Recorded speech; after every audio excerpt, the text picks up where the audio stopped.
Hi, I'm Miss Mindy, and I am a girl who is obsessed with Magic the Gathering. And I see boys doing all kinds of things on YouTube, and I get a lot out of you guys. I want to thank every single one of you. I wish I could name a couple because it has been so helpful to me. But I don't see very many girls doing it, and I definitely can't find any on YouTube, so I thought, well, why not just jump in? I have 20 decks. I am a commander girl all the way. I have a couple of decks of modern, and I will do that with friends who really don't want to play commander with me. But commander is my deal. That's my dealio. And out of all 20 decks that I have, I'm working on having one of every color and every color combo. I am getting there. I'm getting there. I probably have somewhere close to half. My cat's trying to knock the camera over right now. But the deck I have chosen to start with today is Alela, Artful Provocateur.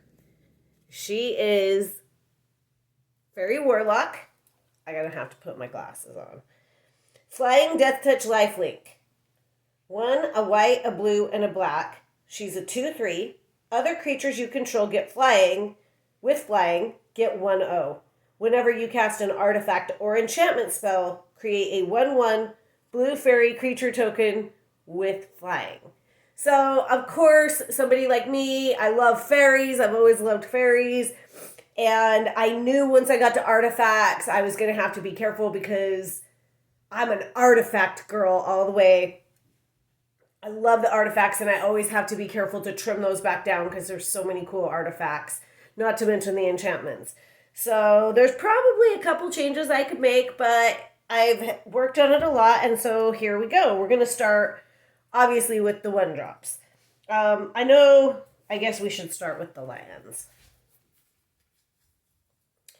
which I think that I've drawn a lot from the other people on YouTube and on card lists, especially when it comes to lands, because as you know, if you can't get your mana going and get ramped up, you might as well just hang it up. You can't really play the game without your resources.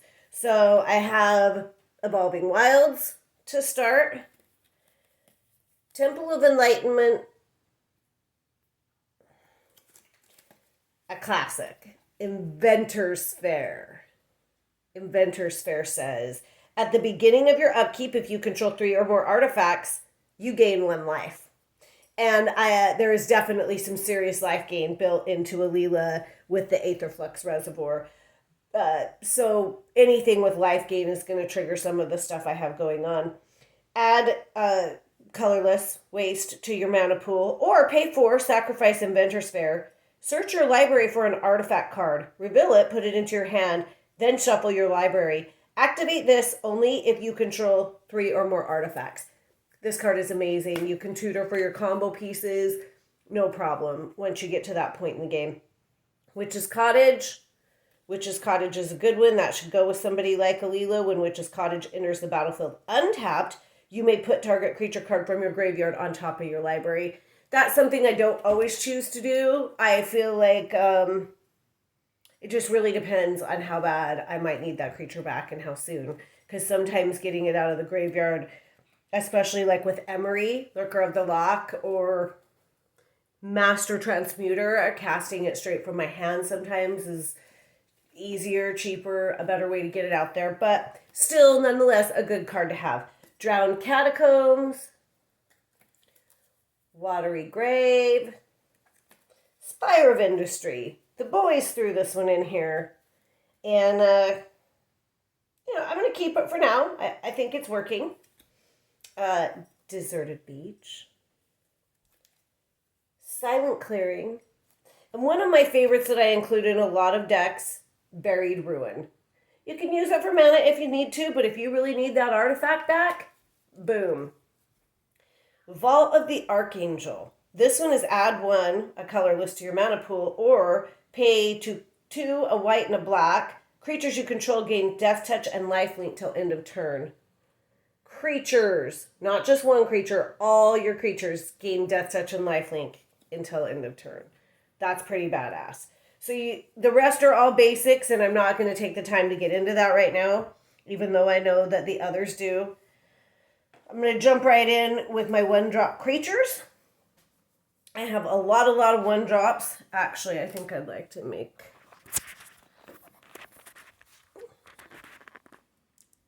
This is how I do. God, you can't even see it. I'm trying.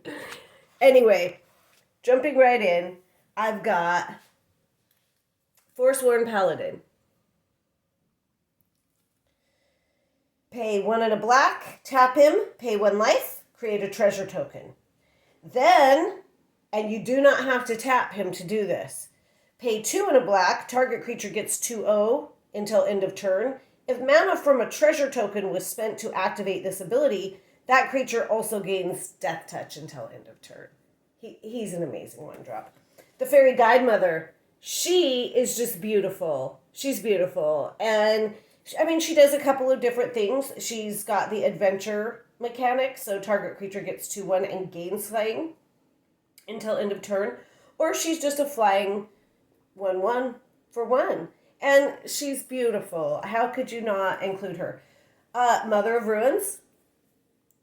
She should just be like an inclusive in any deck with white if you can stick her in there. Tap her. Target creature you control gains protection from the color of your choice until end of turn. She can even protect herself. So she can just protect your commander all day long or protect herself or whatever you need to do with her. Now I put Saphara Skyblade in the 1-drops. She's 4 and 3 white, but, here's the cool thing about Saphara. You may pay 1 white and tap 4 untapped creatures you control with flying, rather than pay the spell's mana cost. She's a 7/7 with flying and lifelink. Other creatures you control with flying have indestructible. So she makes my commander indestructible, along with all those awesome little fairies that Alela likes to birth. Alela's really good at that. And this is just such a fun deck to play. It's Esper, so with the white, blue, black, there's so much control. And then one of my favorite things is the graveyard reanimating from there. I just think there's so much you could do with this deck, endless possibilities. We've got Skull Clamp. Equipped creature gets 1/1. Whenever equipped creature dies, draw 2 cards, and it is 1 to equip. Love Skull Clamp. Believe it or not, I have got an Enlightened Tutor. Oh yeah, the Enlightened Tutor in this deck.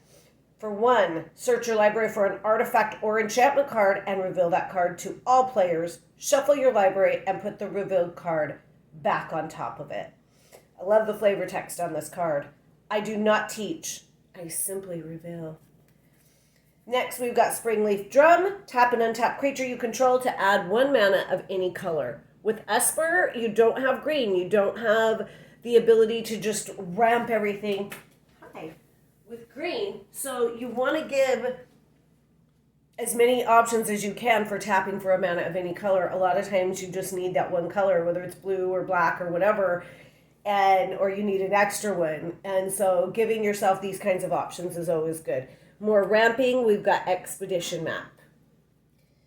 You pay 2 and sacrifice Expedition Map, search your library for a land card, reveal it, and put it into your hand, then shuffle your library. And again, when I'm playing that with something like Emery, Lurker of the Lock, or the Vane Witch Coven, and I guess I can't get an artifact back. But anyway, there's a lot you can do in this deck as far as reusing those things. Swords to Plowshares. For 1 white, exile target creature, its controller gains life equal to its power. Swords to Plowshares. That is just a classic good card. Soul Ring, we all know what that does. If you're watching this video, you know what Soul Ring does. The Codex Shredder for a 1-drop. Target player puts the top card of his or her library into his or her graveyard, so you can mill somebody. But for 5 and tap it, sacrifice Codex Shredder, return target card from your graveyard to your hand. Next one we have is pretty important. It's the Manifold Key. You can untap a target creature, or no, another target artifact, I'm sorry, or a target creature can't be blocked this turn. The Glaring Spotlight for a 1-drop. And all of these 1-drops are making little 1/1 fairies, and Alela's giving them an extra 1/0, so you've got a small army of flying fairies and the ability to give some of them Death Touch or do whatever, and especially during the attack phase with the Forsworn Paladin, which is just a really fun and powerful combo. The Glaring Spotlight, creatures you control with hex, creatures your opponents control with hexproof can be the targets of spells and abilities you control as though they didn't have hexproof. Damn, that's pretty powerful. And you can pay 3 and sack it to give all your creatures hexproof until end of turn and make them unblockable. Next, we've got Mystic Remora. This is a pretty popular and infamous card. I have mixed feelings about it just because I've had it out early game before where it was hard to pay for the cumulative upkeep. It really depends on what's going on in the game. We all know that that's a great card. Next, we're moving to my 2-drop creatures. And my mana curve on this one doesn't look good, which is normally something I'm obsessed with. But sometimes I think you just have to kind of go with it. The Ornithopter of Paradise. Pay 2 of anything and tap this baby for a mana of any color. I mean, how is that not just an all-inclusive in every deck? Same with the Crashing Drawbridge. You tap this baby and give all your creatures haste until end of turn. All your creatures. Again, I really like when it affects them all. Especially for Alela, because the whole strategy is create a bunch of those little flyers and do stuff with them. Again, you could do whatever you wanted. The Everflowing Chalice, it's always good if you can put some mana and ramp into that. The Smuggler's Copter, I'm a big fan of this card. It has given me a lot of card draw, and then you can fill up your graveyard with the things that are going to serve you from there. Winds of Abandon, and I will admit that Overload is one of my favorite mechanics. I love Overload. So, exile target creature you don't control. For each creature exiled this way, its controller searches their library for a basic land card. Those players put those cards onto the battlefield tapped, then shuffle their libraries. Overload says, pay 4 and 2 white. You may cast this spell for its overload cost. If you do, change its text by replacing all instances of target creature with each. So it takes out everything. But then they get a whole bunch of lands, and that's not always a good thing. That one has really came back to bite me before, so I question Winds of Abandon. Moonsilver Key. It's an artifact for 2. Pay 1, sacrifice Moonsilver Key. Search your library for an artifact card with a mana ability. So you could get Chromatic, you could get Ashnod's Altar, or a basic land card. Reveal it, put it in your hand, then shuffle your library. Moonsilver Key is pretty cool. That just came out with Midnight over Innistrad, Midnight Hunt. I should know my stuff better than what I do right now. Thought Vessel, you have no maximum hand size. Or Arcane Signet. It's kind of a must-have in any commander deck that has more than one color. Next is a card that I didn't know if I would ever be able to own. I've got a Bitter Blossom. Yes, I do indeed. A Bitter Blossom. How could a fairy deck be complete without Bitter Blossom? At the end of your upkeep, you lose 1 life. At the beginning of your upkeep, you lose 1 life and create a 1/1 Black Fairy Rogue creature token with flying.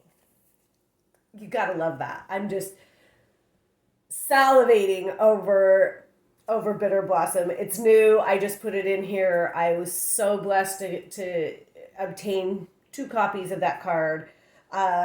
I had to choose between the one fancy version for 100 or I found 2 for 80, and I thought, well, I can do a lot more damage with 2. Normally I go for quality over quantity, but not in this case.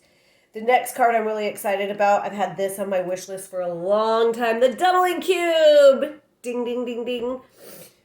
It's an artifact for 2, but you do have to pay 3 and tap it to double the amount of each type of mana in your mana pool. Wow! So that's including artifacts. If there's like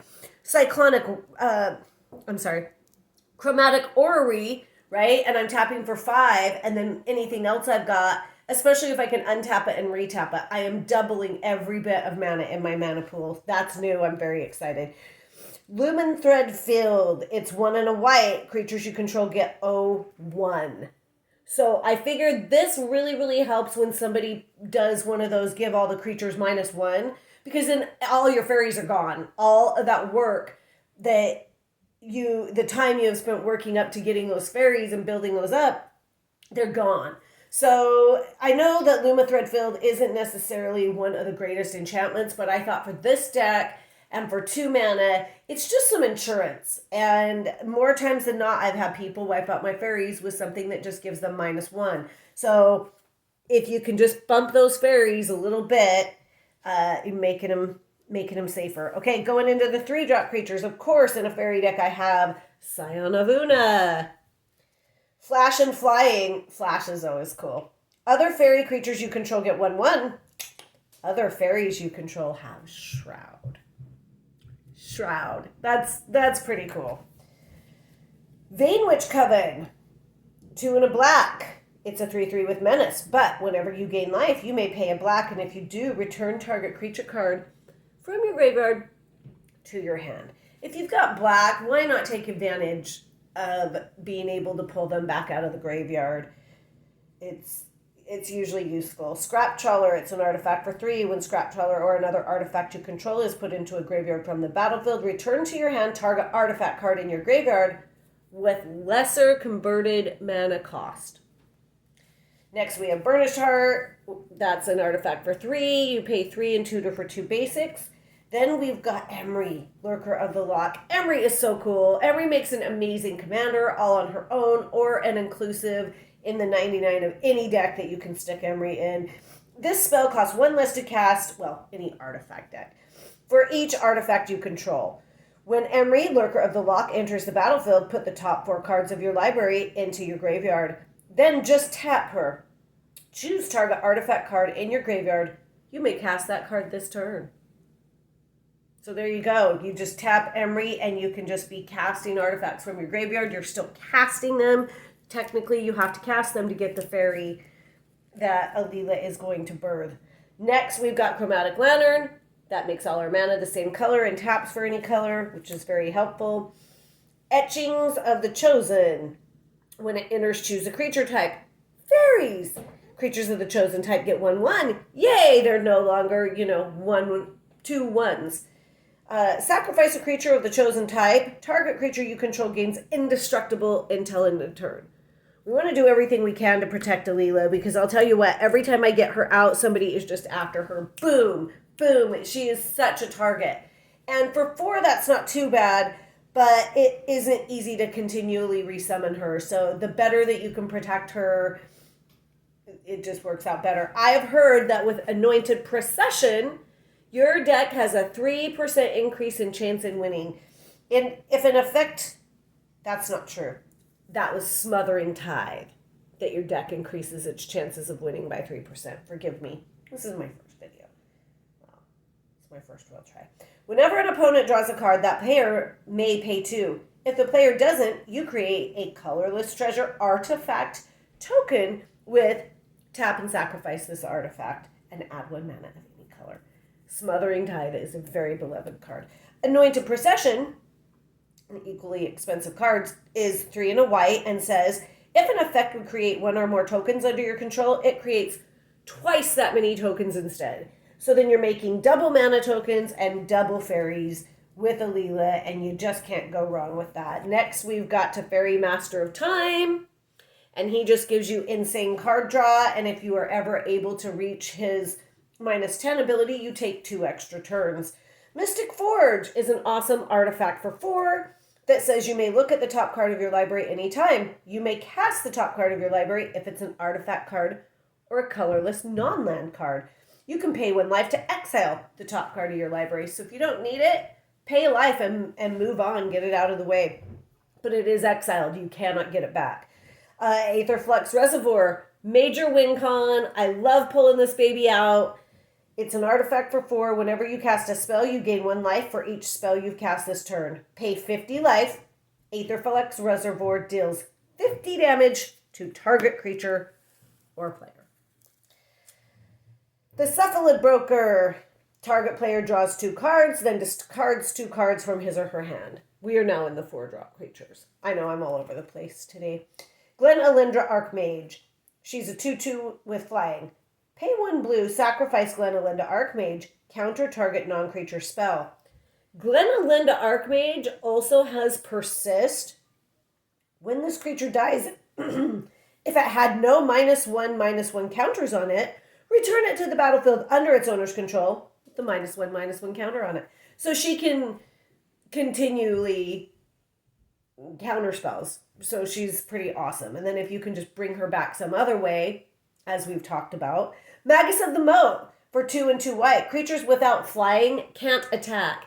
It's an 0/3, but who cares? Because that static ability of, locking down your opponent's creatures that don't have flying, and then you put the archetype of imagination that says, all my creatures have flying, and none of all y'all's creatures can have flying.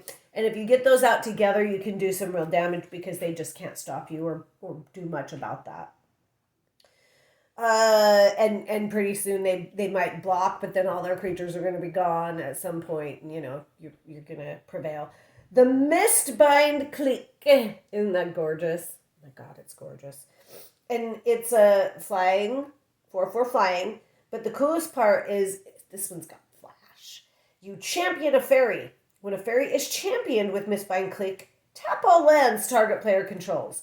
Now, I will not play with people's decks that are based on land destruction. Taking away your resources is just rude because then nobody else can play the game if you take somebody's mana. You can wipe my creatures every turn. You can do whatever you want to me. But if you take my mana, I can't play anymore. You get 1 land drop per turn other than your ramping. And it's just, that's the basis. Blowing up 1 land is fine because you have things like Rogue's Passage or Reliquary Tower, and you kind of need to slow that person down or stop them from their unblockable stuff or whatever. So taking a land is completely fine, but I am not a huge fan of decks that are land destruction, and I prefer not to play those decks. So I just politely ask the person to please, not play that. But tapping their lands or taking, like Vorinclex, says that they can only untap them like every other time. That kind of thing is fine because you can deal with the creature. You can figure out how to get around that. But yeah, I'm not going to play if you're just going to blow up my lands. Glen Alindra Liege. She's a 2/3 flying, but her cool thing is other blue creatures you control get 1/1, and other black creatures you control get 1/1. So she's just really helpful all the way around. Next, we have Rankle, Master of Pranks for 2 and 2 black. 3/3 with flying and haste. Whenever Rankle, Master of Pranks, deals combat damage to a player, choose any number. Each player discards a card. Each player loses 1 life and draws a card. Each player sacrifices a creature. Rankle, Master of Pranks. Some really cool fairies out there. There's not a lot of fairies, but there's some really cool ones.